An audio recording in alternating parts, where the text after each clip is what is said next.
Daniel Pérou, vous présentez aujourd'hui le tout nouveau Geneva Open. Quelles sont les nouveautés ?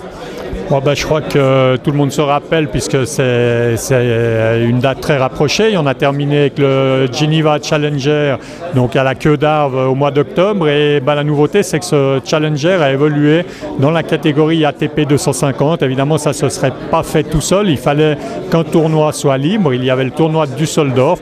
Et voilà, Düsseldorf est arrivé à Genève. Et la base du Geneva Open a fait qu'on va pouvoir présenter ce nouveau tournoi au Parc des Eaux Vives à partir du mois de mai prochain. Stan Wawrinka va participer à ce tournoi, c'est important pour vous ? Je crois que la décision, déjà la première décision la plus importante, c'était évidemment de pouvoir motiver Stan Wawrinka qui très gentiment a accepté l'invitation de venir jouer le Geneva Open. Quand vous avez un top 10 d'entrée et surtout un garçon qui vient de remporter la Coupe Davis pour la Suisse, je crois qu'on ne pouvait pas avoir mieux actuellement. Donc on est vraiment très très heureux d'accueillir Stan.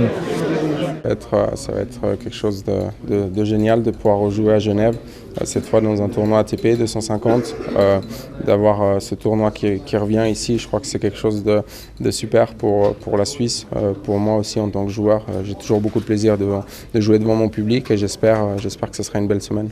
Samy Canaan, la ville de Genève soutient activement le nouveau Geneva Open. Vous pouvez nous expliquer pourquoi ? C'est une très bonne nouvelle pour Genève, à la fois sportivement, aussi en termes de rayonnement. Nous soutenons le sport en général, évidemment, pour toutes et tous, la relève, les juniors, le sport populaire. Mais il faut aussi des exemples et des tournois. Et les Genevois sont particulièrement passionnés de tennis. On l'a vu avec la Coupe Davis qui est venue à Genève en 2014 2 fois. Et donc, il y a eu une longue tradition de tournois ATP. Les dernières années, on avait le Challenger qui est un cran plus bas. Et donc, c'est une très bonne nouvelle pour Genève d'avoir de nouveau un ATP intégré dans le calendrier officiel avec des grands joueurs qui viendront, dont Stan Wawrinka qui a promis d'être là. C'est clair que ça a toujours été un rêve pour moi de pouvoir peut-être un jour remporter un tournoi en Suisse. Pour l'instant, j'y suis jamais arrivé, seulement dans la catégorie inférieure, en challenger. Mais voilà, je me battrai jusqu'à la fin de ma carrière, en tout cas pour essayer. C'est clair que c'est jamais évident de gagner ces tournois, mais j'espère un jour y parvenir.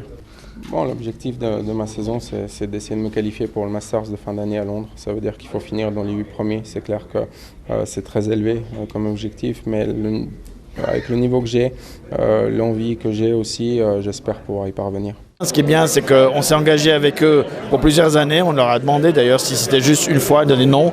Leur volonté est de développer justement ce tournoi à Genève sur plusieurs années. Et donc on verra la première édition qui servira de test, mais on est assez confiant. Je pense que les gens auront envie de voir du beau spectacle, oui.